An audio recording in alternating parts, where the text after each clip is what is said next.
Bila korang sakit, mesti korang nak cari comfort food kan? So, hari ni nak share dengan korang resepi egg drop soup.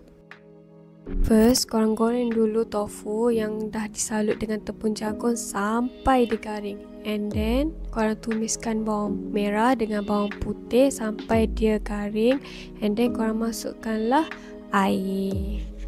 Lepas tu, korang masukkan 2 cube ayam. And then, korang masukkan lobak merah. Agak-agak lobak merah dah masak, korang dah boleh masukkan cube udang daripada Serai Malaya.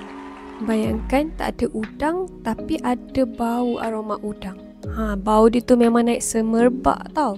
Untuk masakan ni, kita guna 1 cube udang je. Then korang masukkan sos tiram sikit, garam, gula, lada putih sikit. Lepas tu korang masukkan air bancuhan tepung jagung. Kacau-kacau dia sampai pekat. Korang dah boleh masukkan 2 biji telur yang dikacau. And then korang letakkanlah dalam tu. Lepas tu korang kacau-kacau dia. Lepas tu korang boleh masukkan cendawan enoki. And then korang masukkan crab stick. Lepas tu korang masukkan tofu yang digoreng tadi. Last kali korang masukkan daun bawang. Kacau-kacau sikit.